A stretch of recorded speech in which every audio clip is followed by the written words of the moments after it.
great to be with you this morning. My role is we're responsible for all the utilities on campus. So we self-generate 100% of all of our energy. I'm also responsible for all the underground utilities, plus all of the plus for the main campus, which is 20 million square feet, 160 buildings. We have about a 9-mile tunnel system underneath the campus, and we have about 30 miles of duct banks. All of our power systems are underground. Plus, I also maintain all the elevators and escalators on campus, about 500 elevators and escalators on campus. So during the pandemic, it was very different for us. You can't maintain chillers or turbines from home on Zoom. Our people had to be at work. We have 190 people in my units. Of those, 20 were working remote. All the rest had to be on the job. So it was about making them feel safe about being on the work. So we went to alternate shifts and went to Great Lanes to clean their work areas. And so it was a very different kind of approach. What do we have to do to make them feel safe coming to work? And and then plus our standards are very high. We've only had 5 outages on campus on power, campus-wide, in 54 years. So their standards are really high. They're used to it. Our reliability is high. Our efficiency is also high. We finished last year at 91% total efficiency. That's total energy produced divided by fuel bought. There's no one around that does that. Those are good standards, but they're also tough. You got to sustain them. And so our system is designed around. It's been around. We stopped producing our own power since 1929. I've been there 25 years. So really, I inherited a lot of infrastructure, and we have a tunnel system underneath the campus that serves the buildings. So we have a combined cycle system. We had our first combined cycle turbine went in the 60s, was installed on the campus. So we have 2 combustion turbines, and get steam from the combustion turbines also. The power goes out to our duct banks to campus, and then the steam goes to steam turbines. And we have boilers that back up the steam system, because if I lose power for one of these turbine trips, I can import 25 megawatts standby from the grid. So we have a substation that connects us to the grid. And so if this trips, I can import power, but I can't import steam. So I have to have the boilers. So that's the purpose. We operate generally, we have 134 megawatts altogether. Our peak load's about 60. But we have my newest steam turbine was put in 2010. My oldest one's 1945. Still works, still functions, still gives me full capacity. It just back up to my backup. I only run the prime efficient. I run 1 combustion turbine, 1 steam turbine, generally serving the whole campus. And then this runs as high as you can. And if I need more power, I fire a boiler and make more steam, and that raises the steam turbine. That's my swing. So all that power goes out to campus. You can see there kind of mix of buildings we have, everything from medical school. We had built the first medical school in the U.S. in 2016. We added about 2 million square feet to our campus when we did that. In my tenure, 25 years, we've added about 8 million square feet. And so my challenge has been, how do I keep up with all the growth, but do it in a cost-effective way? My budget's been flat for 25 years. So I've been able to just save fuel by being more efficient and use that fuel to keep my budget flat. Really, that's kind of the way I did it. All of our chill water, in Texas, we're cooling dominant. Cooling is between 30 and 50% of my peak electrical load. So power, I don't have very many options. Run a combustion turbine with a steam turbine, that's it. But cooling is really where my money is.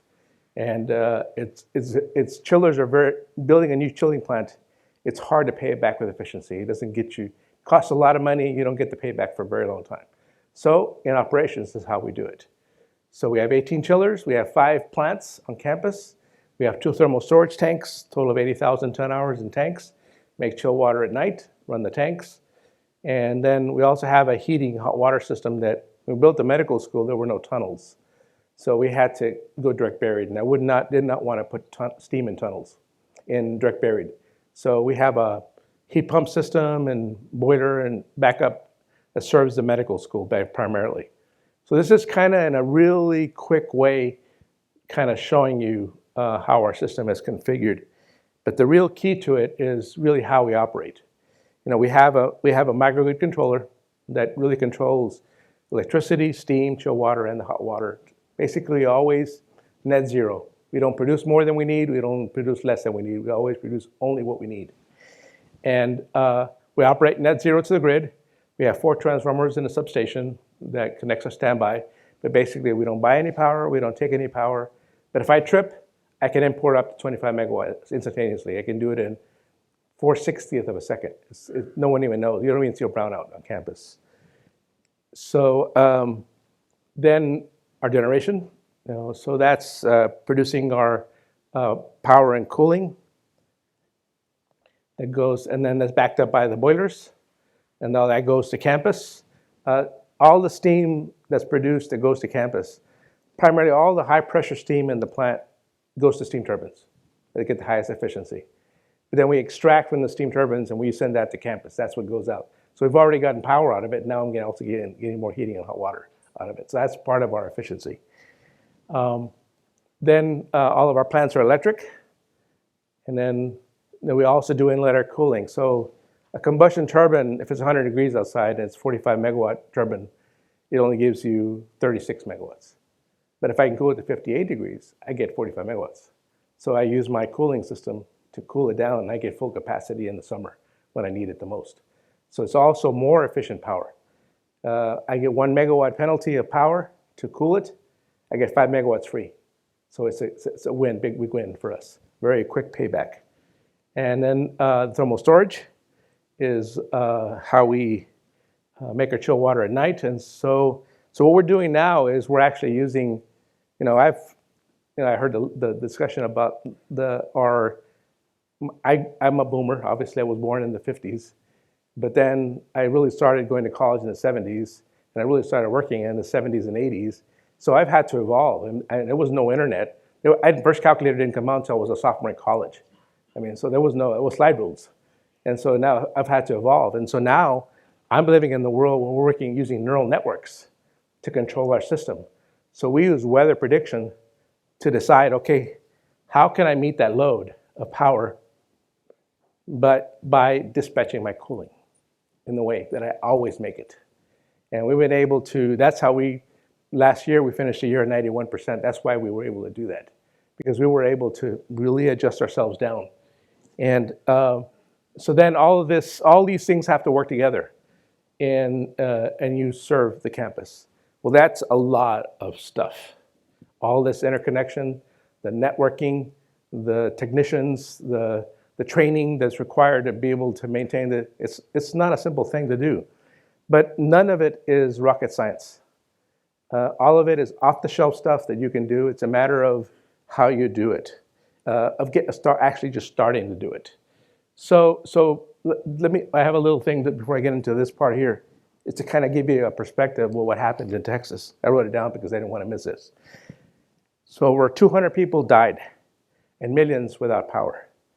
80 to 130 billion in direct and indirect losses. That was power, physical infrastructure, and lost economic opportunities. Chemical and plastic exports, where 70% of our export decreased 20% in value. The greatest loss of electricity in recorded history in Texas. 70% of Texas lost power, and 50% experienced water disruptions because we're not used to the cold, so our pipes are not that deep, so they froze. And the average disruption for power was 42 hours and 52 hours for water. In my house, I didn't have water for 5 days or power for 5 days. And so blackouts were the last line of defense. So you heard 60 hertz, but you produce power at 60 hertz. So if hertz frequency drops to 59.4 hertz for 9 minutes, the entire state would go dark. That's just the way the grid works, reliability. So we actually the state hit 59.3 hertz, and they were at 59.4 for 4 minutes and 23 seconds. So they were less than 5 minutes away from tripping the entire state. And that's the mode that we were in. So that's really our protection.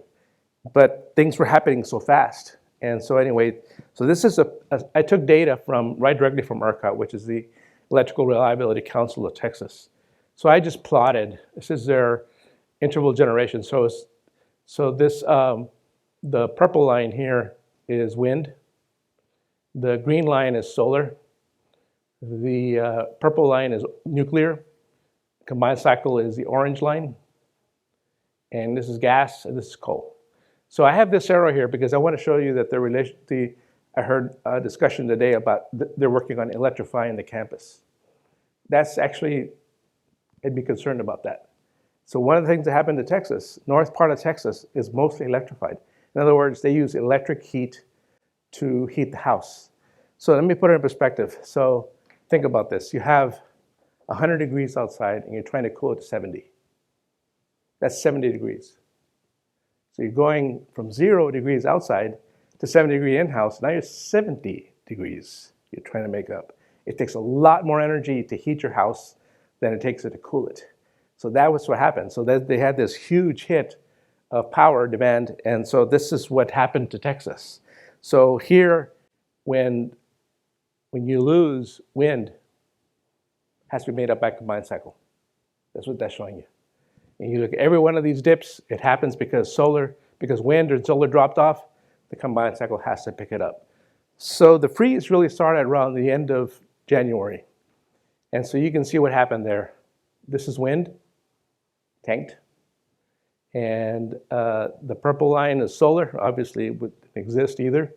So what's partially allowed us to survive was this is combined cycle, and this is coal.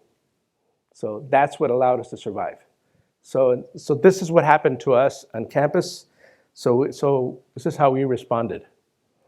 The orange part below is cooling load.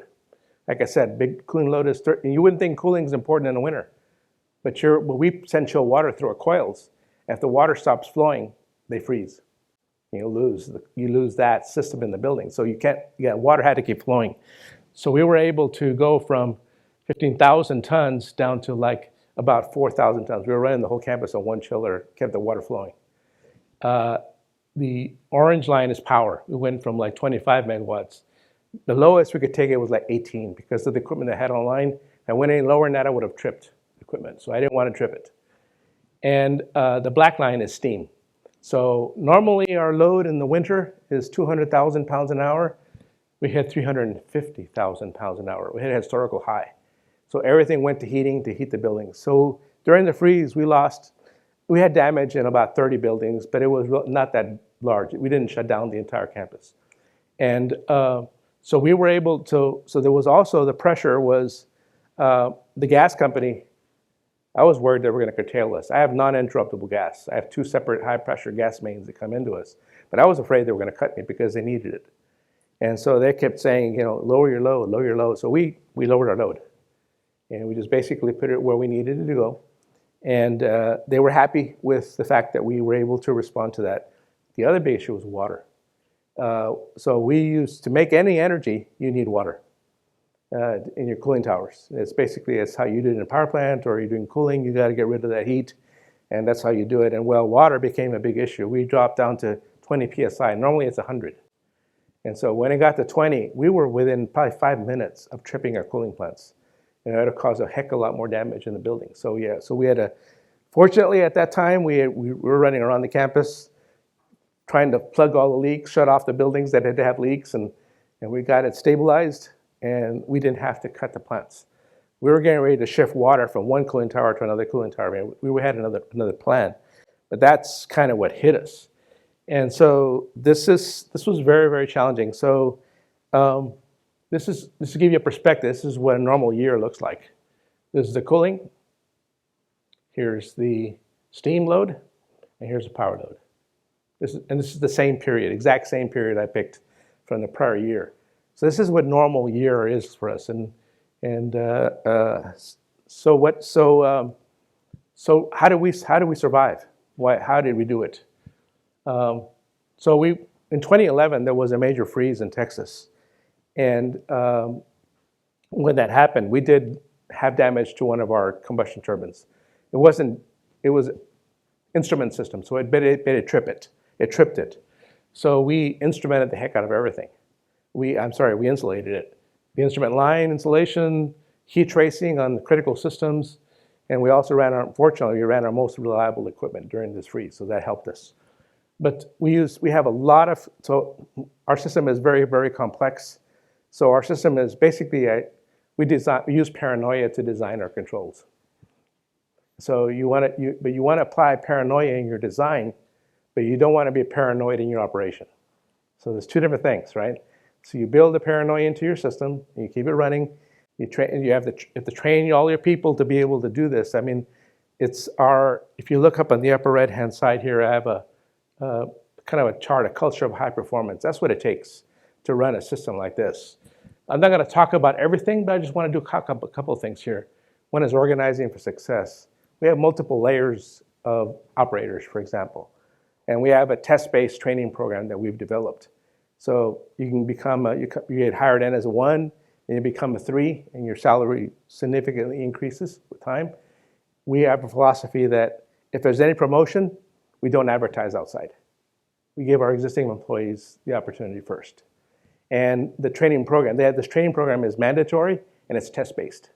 So you bring somebody in new, we only hire entry level, and they go through the training program and eventually they can move up. I have one guy that got hired as a trainee. So we also hire him below entry level, hire him as a temporary employee for a year, you hand them the training program, and we get to test them, they get to test us, and we like them, we hire them.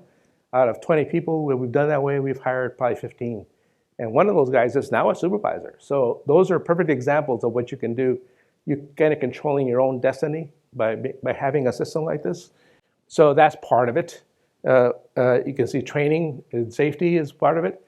The other thing that I want to talk about, just briefly, is incentivizing mistakes. You want an organization that is incentivizing mistakes. That sounds strange. But what that is that, we have an approach, we have a philosophy. If you feel you have the skill and knowledge to take care of something that happens. In our business, it takes seconds to make decisions before you lose it. And so if you have the skill and knowledge to do it, do it. If you made a mistake, tell us about it. We'll fix it. And I'll take the hit for it. It's my job because I'm allowing you to do that. If you punish them, they stop making decisions and you lose it. And so you want to incentivize mistakes. So we have a philosophy that we follow. We call it the IQ principle. It's incremental improvement using innovation. So we figure out, okay, an innovation I want to try. We say, okay, they used to tell me, I used to say, well, why don't we try this? And they would look at me and say, well, no, Juan, you can't do that. What are you talking about? And I said, well, okay, well, prove to me you can't. That's hard to do. Basically, I was telling them, we're going to try this. And that's how we did it. We just try it, and then okay, yeah, that worked. So now what's the next thing we can do? And so that's what that is. That's what the IQ principle. You want to fail small. You do one thing at a time. You can see whether its effect was good or bad. And if it was good, you do, okay, what's the next thing? If it was bad, you stop it. If it was good, you do what's the next thing. I mean, you never stop.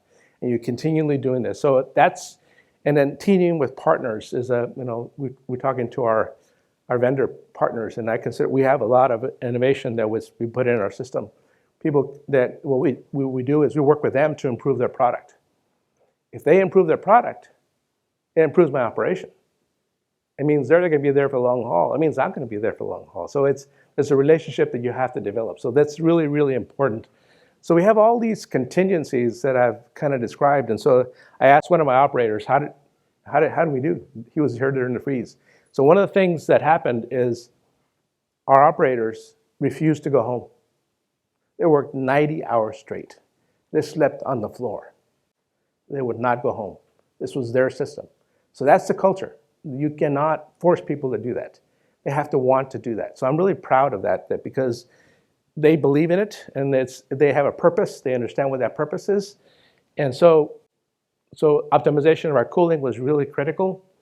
We had just finished completing a $3 million project upgrading our electrical controls for the campus, and that really paid off because it allowed us to see everything that was going on.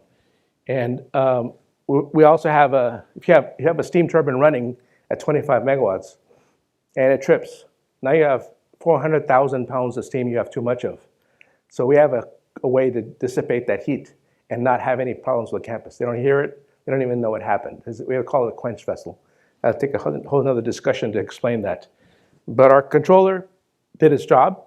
Basically, what it's designed to do is allow the system to stabilize. Stuff that happened, then you go run and fix it. And that's really, so it allows you to survive that event. And so we also have multiple sources of water.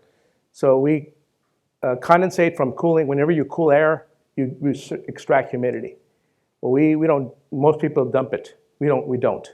We capture it, we bring it back through our towers, through our tunnels, and we use it in our cooling towers. It's about, usually it's 60 million gallons a year of free water you get out of the air.